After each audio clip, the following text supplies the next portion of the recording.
সকাল সকাল মেসো বাজারে গিয়ে আজকে ইলিশ মাছ নিয়ে এসছে। উনি যেখানে থাকে সেখানে তো ইলিশ মাছ পাওয়া যায় না, আর পাওয়া গেলে প্রচুর দাম।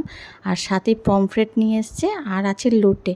এই লোটে মাছটা যে কেন নিয়ে এসছে বুঝতেই পারছি না আমরা কেউ। আর এত মাছ একদিনে কি খাওয়া যায়? তাই রেখে রেখে খেয়েছি আমরা।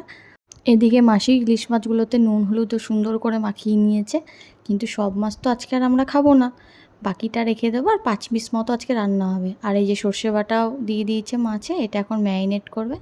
আর এদিকে সর্ষের তেল পড়ে গেল। এই ম্যারিনেশনটাই কিন্তু আসল, এই ম্যারিনেটেই কিন্তু অর্ধেক রান্না হয়ে যায় মাছের। আর মাখাও হয়ে গেছে, কিন্তু একটা জিনিস দিতে ভুলে গেছিলাম আমরা, টক দই। তো লাস্টে মনে পড়েছে যেহেতু এটা, তো টক দই দিয়ে ম্যারিনেট করে এখন টিফিন বক্সে ভরে দিচ্ছি। আজকে হবে ইলিশ ভাপা। আমার ওই ইলিশের ঝোলের থেকে সর্ষে বাটা দিয়ে এমনি যেটা নর্মাল করে ওটার থেকে আমার এই ভাপাটা খুব ভালো লাগে। মানে ভাপাটা মানে আমি 3-4 পিস খেয়ে নেবো ইলিশ মাছ এরকম।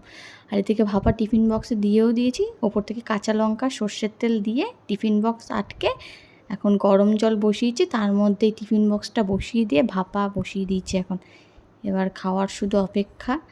আর এই যে খেতে বসে পড়েছে, মানে আজকে তো আর খিদে প্রচণ্ড পরিমাণে পেয়ে গেছিলো আমার, থাকতে পারছিলাম না। দেখি ইলিশ ভাপা রেডি, মানে পুরো ঘরে মমা করছে ইলিশের গন্ধ, এত সুন্দর গন্ধ বেরোচ্ছিলো।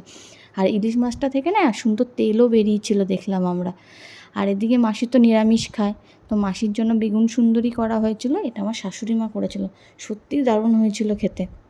আমি তো রেসিপিটা এখনও শিখিনি, শিখবো। আর এদিকে চাল কুমড়োর ঘন্ট রয়েছে ওনার জন্য।